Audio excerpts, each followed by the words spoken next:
Greetings everyone. Hope you are all doing well. Let us now begin with a Shanti Mantra, peace chant from the Bhagavata Mahapuranam, one of the 18 major Puranas, the Bhagavatam. From that we will do a peace chant. This is on page 104 of this book, The Universal Prayers, and the English translation is on page 105. So let us chant. Om Yam Brahma Varunendra Rudramurutah Stunvanti Divyaistavaihi Vedai Sangya Padakramo Panishadair Gayanti Yam Samagah Dhyanavasthita Tadgatena Manasa Pashyanti Yam Yogino Yasyantam Navidussura Suragana Devaya Tasmai Namaha. Om Shanti Shanti Shanti. Our loving salutations to that effulgent being whom Brahma and other gods praise with divine hymns, whom the singers of the Sama glorify by the Vedas and their auxiliaries, repeating the words in a particular order along with the Upanishads, whom the yogins realize through deep meditation with their minds wholly absorbed in Him, and whose extent neither the gods nor the demons know. May the Supreme Lord bestow His grace upon us all. Om peace. May there be peace and joy in our hearts. May there be peace and harmony amongst all beings. And may there be peace everywhere in nature.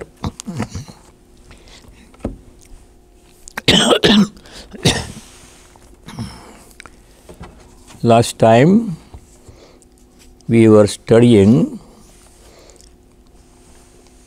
chapter 4, verse number 10.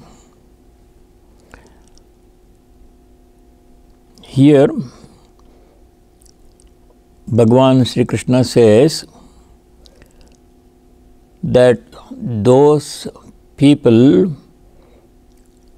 whose minds have been purified by austerities, they acquire self-knowledge and become one with the divine. So let me chant verse number 10 again.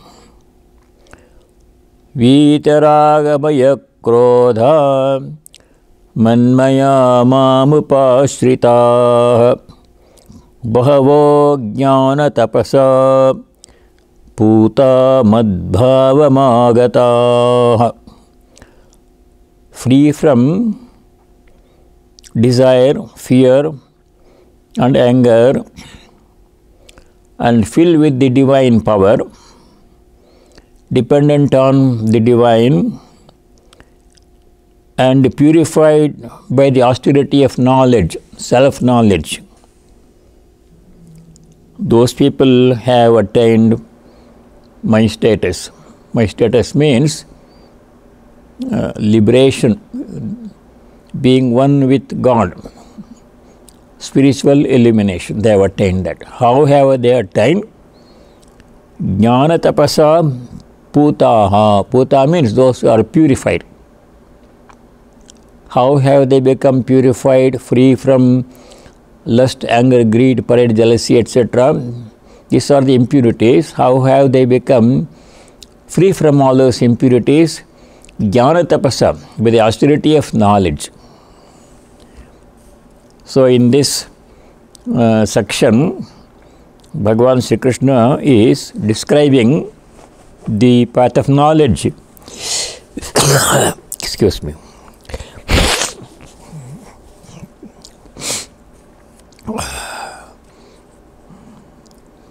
This chapter is called Jnana Karma Sannyasa Yoga. Karma means all actions in general. Karma Sannyasa means becoming free from the bondage of work. Bondage of work is performing some work, doing some work with a selfish motive, expecting the result, getting the result, good or bad, and then becoming attached to the fruits of work. So when we enjoy the fruits of work, they will engender or produce more desires, necessitating more action and more fruits of action. So this will continue from birth to birth. Earlier we saw the chain, the cycle of transmigration, cycle of birth and death. How does it happen? How does it become a cycle? It is in this way. First of all, we are in ignorance of our true nature. Upanishad Vedanta says you are not the body and the mind, you are that divine self, you are Brahman, you are Atman, Tattvamasi, that thou art. That is the truth. Not knowing that truth, we spend almost all our lives under the misapprehension that we are the body and we are the mind. We don't feel complete. If you know we are the Atman, we are the self, then we feel complete, fulfilled, perfect, nothing is lacking. We are Sachidananda, enjoying supreme bliss, unconditional, eternal, infinite bliss. That is not happening because we don't have self-knowledge and we are limited. We find so many things lacking in our lives. Desire comes, desire for happiness comes because we are not experiencing our inherent happiness. So we are unhappy, we feel unfulfilled, we feel incomplete, we desire something. If I do this, I'll be happy. If I get that, I'll be happy. That is where we are now. And with much effort, we get what we desire. Generally, sometimes we can't get. So when we get what we desire, for a short time we are happy. Our desire is fulfilled. But that is not permanent. That fulfillment is not permanent. After a short time again desire comes, same desire comes, this time a little bit stronger than the first time, or some other desire comes. Then again the same, I have to work hard to fulfill the desire. If the desire is fulfilled, if it is fulfilled, then I become happy for some time. If the desire is not fulfilled for whatever reason, then I become unhappy. And then this keeps on continuing. Desire, fulfillment, little bit peace, again desire, work to fulfill and little bit peace. Like this, it will continue life after life, because the desire will not end at the end of this life. It will continue, more desires. All the impressions we accumulate in this process of fulfilling the desire, doing the work, they will have to be worked out. More desires, unfulfilled desires. So again another birth. So this is karma bandhana. Karma bandham prahasyasi, he said earlier. So we get stuck in this cycle of birth and death. Desire, fulfillment, birth and death. When does this end? Many people don't want this to end. They are happy. But some people become tired of this repeated cycle of birth and death. In every birth and death, there is a lot of suffering also. It's not only happiness. A lot of suffering is there. So, thoughtful people, they become tired. They don't want to continue. They want to know their true nature, which alone gives lasting, permanent happiness, inherent happiness. So they strive, their spiritual life begins, spiritual awakening begins. They do some spiritual practice, seek a guru and work very hard to purify their minds, become free from desire, because desirelessness is happiness. The little happiness that comes when we fulfill the desire, for that short time when there is no desire in our minds, then we are happy. When we are happy, when are we happy? We are happy when there is no desire. Again the desire comes, that happiness is short-lived, but they want permanent happiness, not short-lived happiness which depends upon fulfillment of desire. So they strive to know their true nature, which is Satchidananda, which is absolute bliss. If I know I am that absolute bliss, if I enjoy that bliss, if I experience that bliss, then there is no other small desire. There is no other desire will come if I am already infinitely happy. Nothing can increase that happiness if I am infinitely happy. That is what Satchidananda is. Upanishad describe that kind of happiness. So some people, a small number of people, they struggle and acquire self-knowledge, perform austerities. When they perform austerities and acquire self-knowledge, they become free from all desires. If there is no desire, there is no anger. There is no question of non-fulfillment. Then there is no anger, there is no frustration, there is no jealousy. You are full, complete, perfect, absolute bliss. Then of what can you be jealous?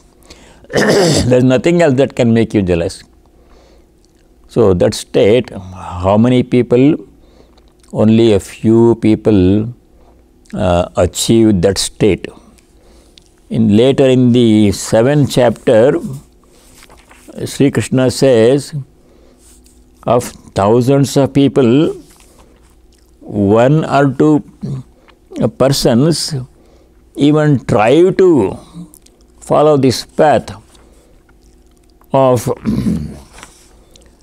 self-realization. Very few people follow this path. That is in 7th chapter, verse number 3.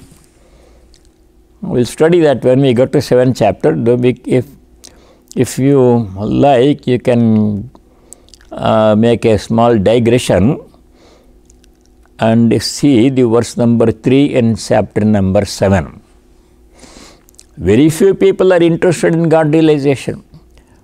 Most people are interested in worldly things. How to acquire this, how to acquire that, how to enjoy, how to get more happiness, and smaller goals, how to make more money, because there are more expenses. Marriage brings more expenses. You have to support the family, children arrive, their education, their health care, their requirements, and life, much of the energy and time is spent in making more money to fulfill these needs. And this way whole life goes. Where is the time or inclination for self-knowledge or for God realization? Very few people. So in the verse number 3, chapter 7, Sri Krishna says, out of thousands of people, 1 rare person even tries for liberation, out of thousands. And of those few who strive for liberation, only a few get actual liberation. It may not be achieved in one lifetime. If you start our spiritual quest, our quest for liberation, if we start in this life, we may get it at the end of this life, or we may not get it. We may get it in the next life or the next life. Very few people. That is what the verse number 3 in chapter 7 says. There Sri Krishna says,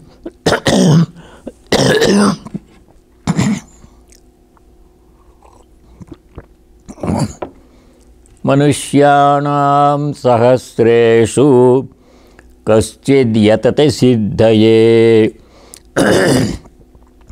yatatam siddhanam kaschin mam vetti tattvataha. Sahasranam manusyeshu, of thousands of people, kaschid, one person here, one person there, a rare person. Siddhaye yatati, strives for liberation. Siddhi means perfection or liberation.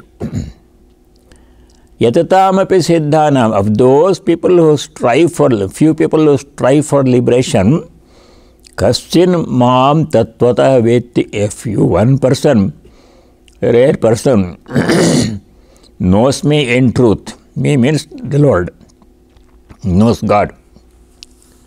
So here, coming back to verse number 10, those people who have become free from the impurities of desire, attachment, raga, attachment, bhaya, fear, krodha, anger, and other impurities.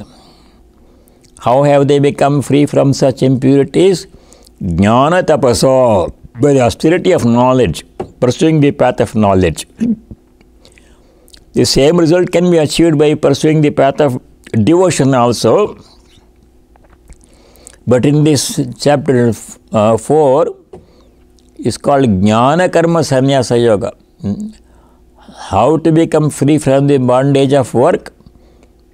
By pursuing the path of knowledge, Jnana Marga. So he says, Jnana Tapasa Putaha. Those who become purified by the austerity of knowledge.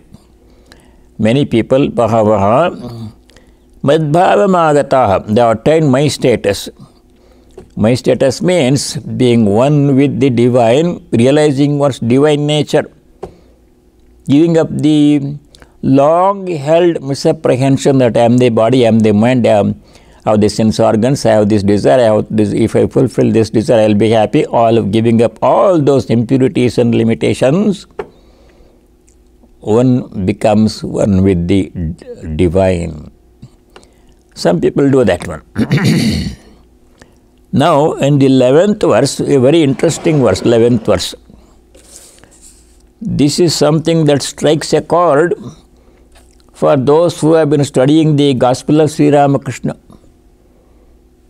Sri Ramakrishna's, one of the major teachings of Sri Ramakrishna was harmony of religions.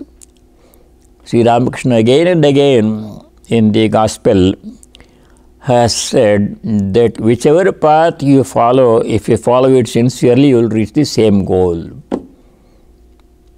He has said that many times. In Hinduism alone, there are many different paths. The path of devotion, the path of knowledge, and the path of karma, Raja Yoga, the path of meditation, Tantra, and outside Hinduism there are many other paths.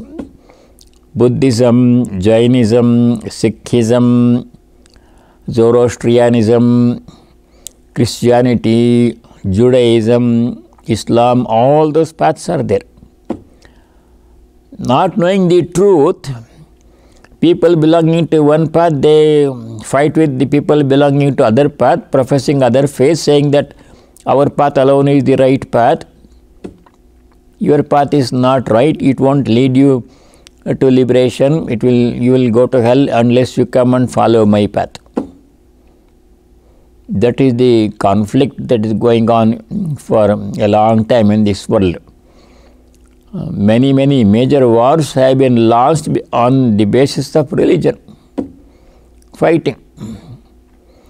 Sri Ramakrishna taught the harmony. He said many times, based upon his experience, he did not study the philosophies of various religions in an academic fashion and come to the conclusion that all these lead to same goal. He said this based upon his own direct experience. He followed all the paths. He followed all the tantras, 64 tantras. Even to follow one completely takes a lifetime. Very rapidly he followed all the 64 tantras, path of devotion, Vaishnavism, Shaivism, and the path of devotion, following all the attitudes, following attitude of a maid servant of God, following the attitude of a servant of God, like Hanuman. All of this, following the path of a Vatsalya Bhava, treating God as a child when he worshipped Rama as a baby Rama. All of these things he followed, actually reached the goal. And then based upon his direct experience, he said all these paths lead to the same goal. It was not a theoretical conclusion. What Sri Ramakrishna said about the harmony of religions is what has been said in the Gita by Bhagavan Sri Krishna in the verse number 11 in chapter 4. There Bhagavan Sri Krishna says, in whatever way people worship me, in that way I respond to them. The Lord is saying, if you worship me as Jesus Christ, I will reveal myself to you as Jesus Christ. If you worship me as Rama, I will reveal myself to you as Rama. If you worship me as Krishna, I will reveal myself to you as Krishna. That is what has been said here in the verse number 11 in chapter 4.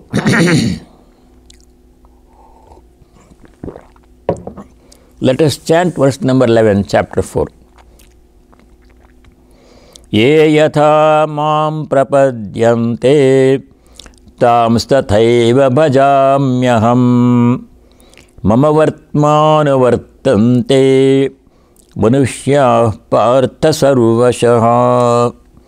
Ye yatha mam prapadyante tamstathaiva bhajamyaham mama vartmana vartante manushya partha sarvashaha.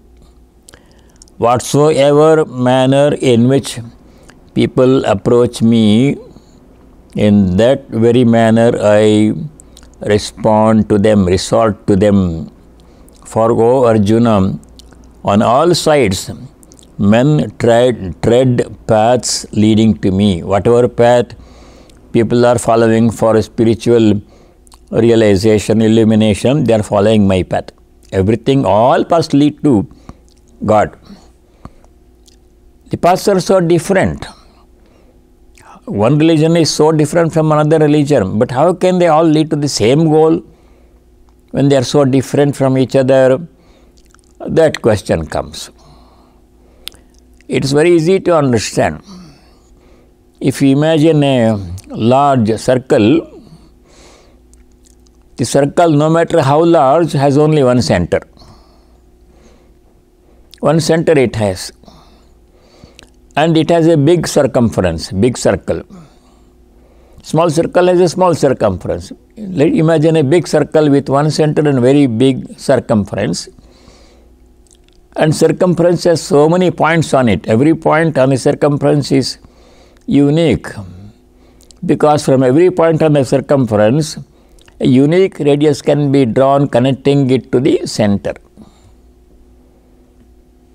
How many paths are there connecting to the center? As many paths as there are points. How many points are there? Infinite number of points, because point has no dimension. A point has no length or breadth or depth. How many points? Infinite number of points on the circumference. That means infinite are the paths leading to the same one circle. From every point on the circumference, one unique radius can be drawn, which will connect that point to that circle of the center. God is that circle, and here all the seekers are points on the circumference. As many seekers as there are, so many points. For every seeker there is a path connecting that seeker to God. You can follow that path. If I am following one path, supposing I am a point at the bottom of the circle, and somebody is a point at the top of the circle, We are both trying to reach the same center. So my path leads me upwards. I have to go up to reach this center. That seeker who is on the top of the circle has to come down to reach the center. It seems that we are traveling in opposite directions. I am going up and he is coming down. So if I say to him, your path is wrong, come here and start with me and travel with me, that will only lead to the center, that will be wrong. Every point will lead to the center through the radius connecting that point to the center. So religious paths are like that. So many different religious paths. God himself has made provision for various seekers to seek him in different ways, depending upon their temperament and ability and the circumstances in which they live. Sri Ramakrishna explains this with the help of a parable. Supposing there is a family with 3 or 4 children, 3, 4, 5 children, mother has to prepare food for all the children. And one day she decides to prepare fish. So she knows the taste and ability of every child. So depending upon the taste, digestive power and ability of the child, she prepares a different dish for each child. For one child she prepares fish pilau, for another child she prepares fish curry, for another child she prepares machar jhal, different dishes to suit the temperament of her different children. In the same way, God himself has provided so many different paths to reach him. Each person can follow the path which is most convenient, which agrees with that person's temperament and ability and circumstances in which that person lives. So there is no point in fighting on the basis of religion. My religion is better than your religion is the sign of utmost ignorance. That is what Sri Krishna is saying in this verse number 11 in chapter 4. Here the Lord says, Ye yatha mam prapadyante tam sathaiva bhajamyaham mama vartmana vartante manushya partha sarvashaha. Whatever they seek in whatever form, that I will fulfill in that form. So there is no need to fight. Vartman means path. Mama vartma anuvartante. Everybody follows my path leading to God. Sarvashaha, manushyaha partha sarvashaha. On all sides, no matter what path they are following, they are always traveling towards me. So harmony of religions. This is was the important teaching of Sri Ramakrishna, and this has been the teaching of Sri Krishna also in the Bhagavad Gita. In the next verse, verse number 12, Sri Krishna talks about that karma produces result. Let me read verse number 12. Kankshakta karmanam siddhim yajanta iha devataha kshipram imanushe loke siddhir bhavati karmaja. Verse number 12 in chapter 4. Kankshanta karmanam siddhim yajanta iha devataha kshipram imanushe loke siddhir bhavati karmaja. People in the world, manushe loke, in the world of human beings, people in the world offer sacrifices to gods. Devataha yajante, sacrifices to gods. desiring the success of their works. Karmanam siddhim kangshantaha. Siddhi means success of karma, whatever they do. Kangshanta, desiring success in their work. People worship God. Devataha yajante. They perform sacrifices. Manushe loke, in the world of human beings, karmaja siddhi kshipram bhavati. Siddhi means success, a result of karma. Karmaja siddhi means the result of work, success of work that people do. Kshipram bhavati, quickly it will get. If you do something, you will get the result quickly in this life, generally or soon. People in the world offer sacrifices to gods, desiring the success of their works. For in this human world, quick is a success born of works. This refers to Kamya Karma. Performance of Kamya Karma means karma performed with the desire for a fruit of action.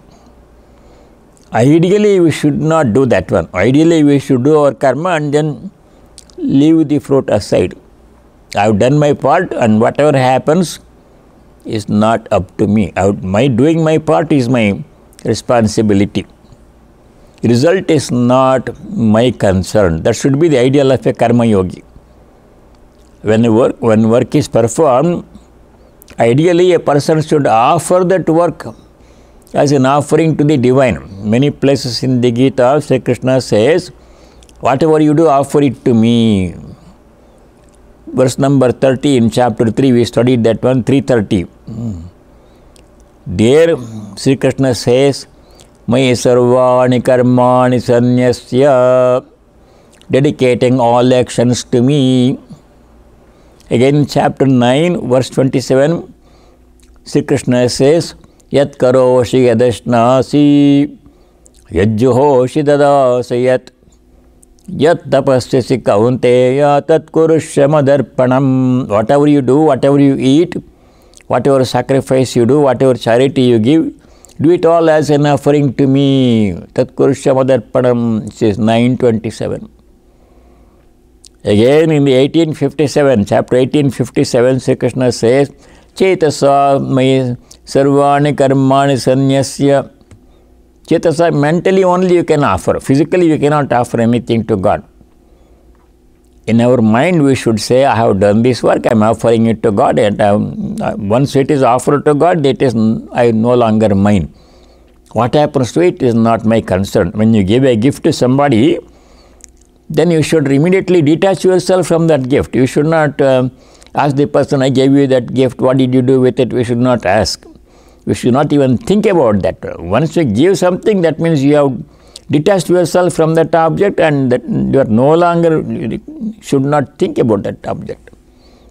What they do with it is up to them. They can use it, or they can give it to somebody, they can recycle it, they may throw it away, or whatever they do, it is not up to me. Once it is given, it is given. Work is like that. Once my work is done, my part is done, that is it. Result, whatever comes, it is not up to me. If it comes, it is favorable to me. If it's agreeable result, I will accept it calmly. If it is disagreeable result, I will accept it calmly.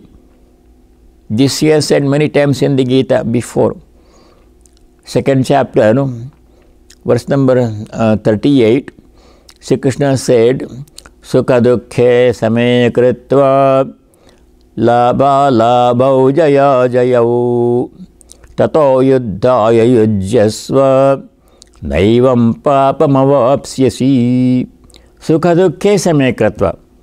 Considering equally, with equanimity of mind, sukha and dukkha, happiness and unhappiness. Sukha dukkhe same kritva labha alabhau same kritva. Labha means profit or gain. Alabha means loss. Sometimes we gain, sometimes we lose. Treating both of them alike, not becoming too much elated when gain comes, labha comes, not becoming too much depressed and unhappy and angry if it loss happens. Treating both alike with unperturbed mind. Jaya ajayo samaya kratva. Jaya means success in what we do. Ajaya means absence of success or failure. Sometimes what we do succeeds, sometimes what we do fails. But a devotee, a yogi, jnani should not become upset if the result is not what one expects. Doing the work is my part. Result is not up to me. That's what he said in chapter 2, verse 47. 247 says, you only have some control, jurisdiction in the field of work. In regard to karma phala, result of work, you have no control. Karmanyevadikaraste ma phaleshu kadachana. Very famous verse. So here in verse number 12, chapter 4, what Sri Krishna is saying is, people who perform actions expecting result of action. Karmanam siddhim kangshantaha, expecting, desiring fruit of work. Those people who perform, they will get the result. If you want the result, you will get the result. You are attached to the result. That result will come quickly. It doesn't take much time. Sometimes there is a long interval between karma and karma phala. Sometimes the quickly result will come immediately. Depends upon the nature of work and the intensity of work. Supposing there is a hot plate and you don't know it is hot. You touch it, immediately you will feel the heat. It won't take much time for you to feel the heat. Right away you will feel the heat. But sometimes you do some work, you plant a mango tree, and within 3 months you don't get any mango, or 3 years. It may take 5 years for the mango tree to produce first crop of mango fruits. Long interval. Sometimes the result will come in the next life. You do the work in this life, but before the result comes, this life ends, and then the next life, when you are born again, you will get the result of that one. Then you don't know why this result is coming. Supposing I have done some bad deed in my past life, and that result did not come in the past life. It's coming now in the form of suffering. Some suffering has come for which there is no visible cause in this life. I did not do anything wrong in this life. Why am I suffering? Why? I am wondering. I had done something wrong in the previous life, and the result did not come in that life. It is coming now, and I have forgotten what work I had done in the past life to warrant this suffering. Therefore, I am wondering why me, why this suffering? I am such a good person, why this suffering has come to me? Like this we wonder. Here Bhagavan Sri Krishna says, in this world of human beings, the result of work done with desire for result will come quickly. Kshipram mimanushe loke siddhir bhavati karmaja. Now the topic changes. Verse number 13. Very interesting topic will come in verse number 13. Let me read verse number 13. Chapter 4. Chaturvarnyam maya srishtam gunakarma vibhagashaha tasya kartaram api mam vidya kartaram avyayam. Chaturvarnyam maya srishtam gunakarma vibhagashaha tasya kartaram api mam vidya kartaram avyayam. The fourfold class system, according to the divisions of Prakriti's constituents and works, has been ordained by me. Though I am the author, know me to be the immutable non-agent. This requires a little bit of thinking and explanation, this verse. Chaturvarnyam maya srishtam guna karma vibhagashaha. Maya means by me. Srishtam means has been created. What has been created?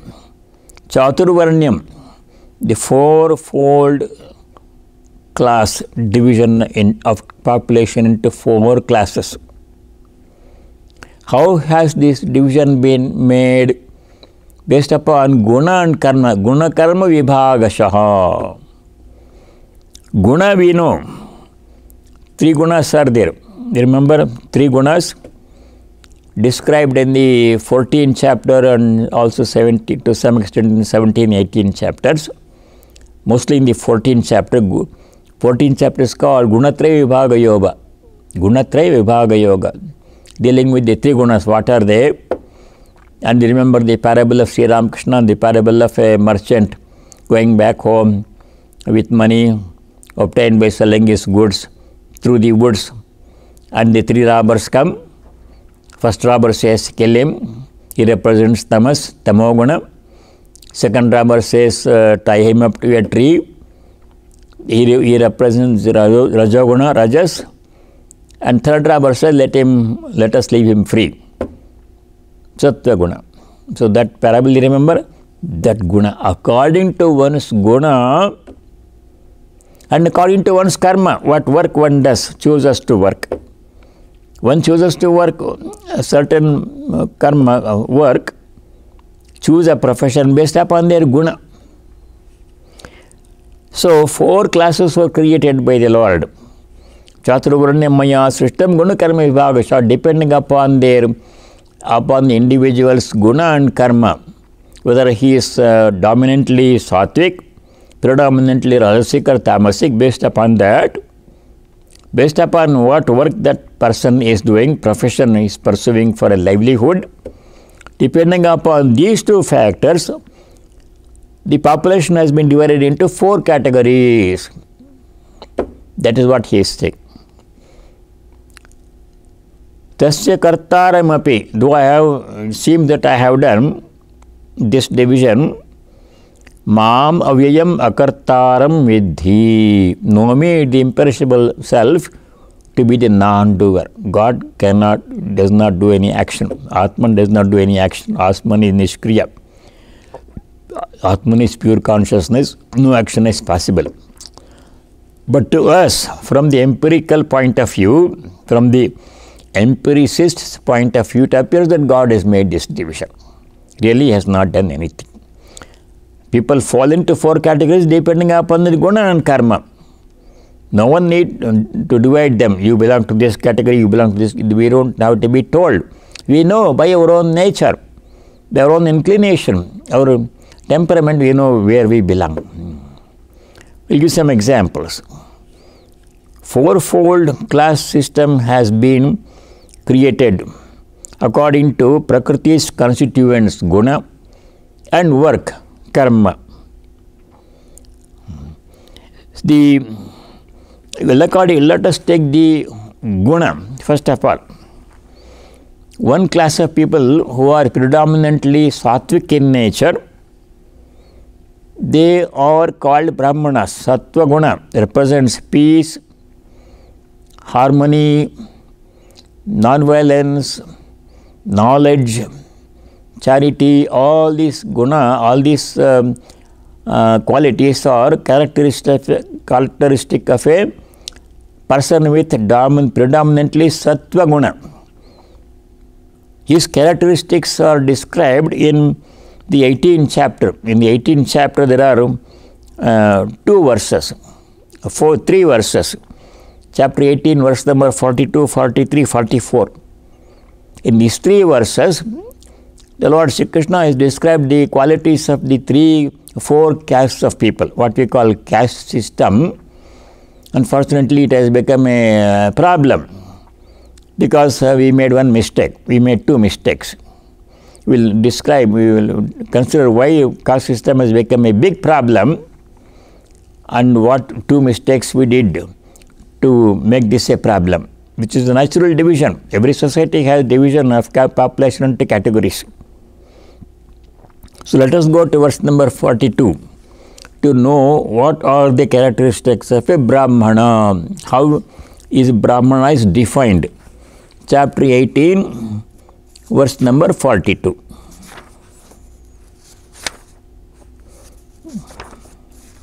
Chapter 18, verse number 42.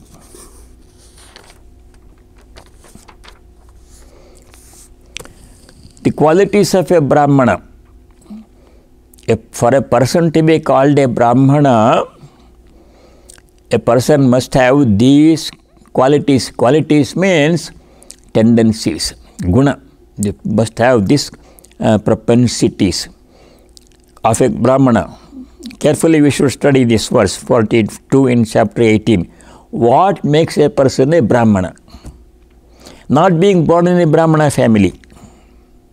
Hereditary classification into caste system is the one mistake that we did. Big mistake.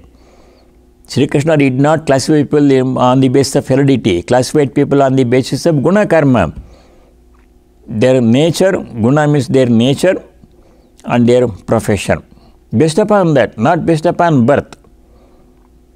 Because a person may be born in a family of Brahmana, to Brahmana parents, but that person may join the Air Force. He becomes a Kshatriya. He joins the defense forces. Another child born in the same family of the same parents may study business management and become a business manager. He goes to the Vaishya category. Another person born to the same parents in the same family may become a plumber. He chooses service profession. There is freedom. There is no need, or there is no rule that a person born in a Brahmana family will always be a Brahmana. This is not happening, not hereditary, but depending upon their temperament and their work. Guna karma vibhagashaha. So for a person to be called a Brahmana, what are the requirements? Not being born in a Brahmana family does not automatically make him a Brahmana, unless he have all these qualities of a Brahmana. What are the qualities of a Brahmana? What makes a person a Brahmana? These are the qualities. Chapter 18, verse 42. Very important.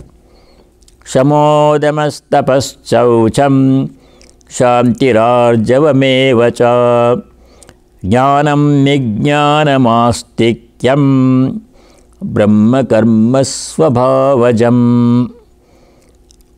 Shama means a person must have the ability to restrain one's mind. Very important, very difficult quality. To control one's mind, if a person can control one's mind, then only he can be a Brahmana. If a person is born in a Brahmana family and cannot control his mind, he cannot be a Brahmana.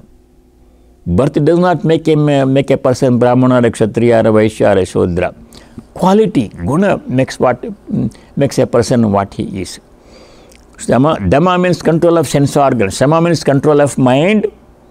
Dhamma means control of sense organs. If a person can control mind and sense organs both, then only he can be a Brahmana.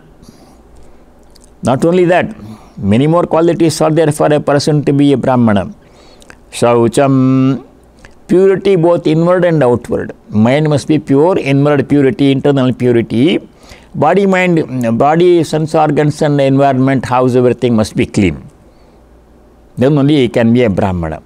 Shama, Dhamma, Tapaha. Third quality is Tapa, austerity. Three kinds of austerity a person must do. That we saw earlier in 17th chapter, verses 14, 15, 16. If a person can do three kinds of austerities, austerities of the body, austerities of speech, austerities of mind, if he does these three kinds of austerities, besides being able to control mind and sense organs and doing austerities, tapaha, shaucham must be pure, both inwardly and outwardly. Kshanti means endurance, must have endurance. Kshanti means great power of endurance must be there. Arjavam means straightforwardness, guilelessness. As Sri Ramakrishna says, one must be guileless, means no cheating, no deception, saying something, thinking something, doing something that cannot make a person a Brahmana. Must be transparent. What one thinks must be same as what one says, must be same as what one does. Then only he can be a Brahmana. How many qualities are there for one to be a Brahmana? Nowhere is mentioned being born in a Brahmana family makes a Brahmana. It's not mentioned there. These are the qualities that make a person a Brahmana. Arjavame vacha jnanam, knowledge must be there. Vijnanam, realization must be there. To be a Brahmana, one must have knowledge and realization. Jnana, vijnana. Astikyam, faith in the scriptures. Upanishads, Bhagavad Gita. In these scriptures, one must have faith. Must have studied them. Then only one can get a faith. Brahma karma svabhavajam. If a person has all these qualities, namely controlling of mind, shama, controlling of sense organs, dhamma, inward purity, outward purity, shaucham, tapaha, austerities of three kinds, tapaha, kshantihi, endurance, arjavam, straightforwardness, jnanam, knowledge, vijnanam, experience of God. Then only such a person can be called a Brahmana, not being simply born in a Brahmana family. If a person is born in a Brahmana family and does all kinds of bad things, does not study scriptures and does not have purity of mind and sense organs, mind and body, such a person cannot be a Brahmana, in spite of being born in a Brahmana family. The mistake that was done centuries ago was, it was made hereditary. If a person is born in a Brahmana family, automatically he becomes a Brahmana regardless of his qualities. That is not tenable. That won't work. That's why caste system became a problem. Not according to what Sri Krishna did. The division according to guna karma, that is still valid. But not not by birth, hereditary. So, Brahma karma, chaturvarnya maya srishtam guna karma vibhagashaha. So, a Brahmana must be a Sattva Pradhana person, must be dominantly Sattvic in nature, must have all these qualities we mentioned in 1842. Then what about Kshatriya? A Kshatriya must have predominantly Rajasic combined with Sattva, Rajas dominating Sattva. So what are the qualities of a Kshatriya? What kind of person can be a Kshatriya? Is explained in verse number 1843. Qualities of a Kshatriya. Not being born in the Kshatriya family, but these qualities one must have to be called a Kshatriya. Kshatriya means a person of the warrior caste. 1843. Qualities of a Kshatriya. Shauryam tejo dhritir-daksham yuddhe chapyapalayanam dhanamishvara bhavascha kshatram karma svabhavajam.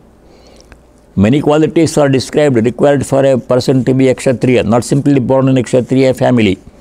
What are the qualities of a Kshatriya? Shauryam, courage must be there. Prowess must be there. If a person is afraid, then he cannot be a Kshatriya. Tejaha means power, splendor, tejaha. Dhritihi means determination, firm determination. If I do undertake some work, I am going to complete it, not leave it in the halfway undone. Daksham, skill in work. Yuddhe chapi apalayanam, not fleeing away from warfare. Dhanam, charity. Ishvara bhavam, lordliness, ability, leadership, be able to control a group of people and give them orders and see that they execute it. That ability, leadership ability, everybody does not have. Kshatriya must have. Kshatram karma svabhavajam. If a person has all these qualities, then he can be called Kshatriya regardless of in which family he is born. So the qualities are many for a Kshatriya, many more for a Brahmana. One must be courageous, Kshauriyam. One must have power, Tejaha. One must be resolute, firm in determination, carry out what is needed to be done to the end, not giving up in the middle. Daksham, ability to perform work skillfully, efficiency in action. Yuddhe chapi apalayanam, not fleeing away from the war. This is what Arjuna was explaining his difficulty. I don't want to fight with the Bhishma, Drona, Karma, Duryodhana, kill them. I want to remain satisfied with the Bhikshavritti by begging. He doesn't want to fight. He wanted to run away from the battle. We dropped the Gandiva bow and arrow and sat down in the chariot. I don't want to fight. Sri Krishna says, being a Kshatriya, to run away from the war, from the battlefield is most unbecoming of a Kshatriya. You can't be a Kshatriya. You are born in a Kshatriya. You have been a Kshatriya all your life, and in this moment you are running away. Palaya means running away from war. These are the qualities of a Kshatriya. If a person has these qualities, then he can be called a Kshatriya, even if he is born in some other family. Person born in a Brahmana family, if he joins the armed forces, then he becomes a Kshatriya, because his tendency is to, his guna gravitates. He takes him into that profession. When children are in middle school, they say, I want to become an Air Force pilot. Some child will say, I want to go to the outer space. Some child will say, I want to I want to study physics. Some child will say, one child said, I want to go underwater to explore what is there under the surface, or deep water oceanography I want to study. How do they make these decisions when they are still young? It's a natural tendency draws them in that direction. That is guna. So Kshatriya's qualities, not being born in a Kshatriya family, but having these qualities, what makes a person a Kshatriya. Guna karma. Similarly, there are qualities for a Vaishya person. A person born in a Brahmin family becomes a merchant. He starts a business. His own business, a person starts. He becomes a Vaishya, a profession, because his tendency is like that. His guna is like that. His karma, his profession is like that. He chooses a profession of a Vaishya, he becomes a Vaishya.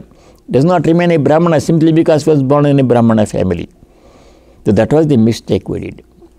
Making caste system a hereditary system and assigning privileges to different classes. Everybody should have the same privilege. No privilege. Swamiji spoke about privilege.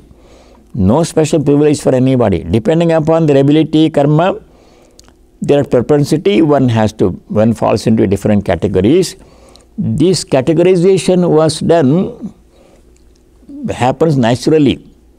In every society, this classification is there. But no special privilege to any particular class. Everybody must be equally treated. So this way, this verse number 13, we will discuss a little bit more in detail about the other two categories, Kshatriya, Vaishya and Shudra categories, and how this caste system became a problem and what's the solution. We will discuss all of this next time, and we are running out of time now. So I shall say the closing prayer, and if you have questions, you please send it to me or call me. Send it to me email. I will be happy to answer. So let me say the closing prayer. Om Sarve Bhavantu Sukhinah, Sarve Santu Niramayah, Sarve Bhadrani Pashyantu, Ma Kaschid Dukkha Bhag Bhavet. Om Shanti Shanti Shanti. Om, may all be happy, may all be free from diseases, may all realize what is noble and auspicious, may no one be subject to misery. Om peace, may there be peace and joy in our hearts, may there be peace and harmony amongst all beings, and may there be peace everywhere in nature. Hari Om Tat Sat. Sarvam Sri Ramakrishna Arpanamastu. Thank you all and stay well. All the best.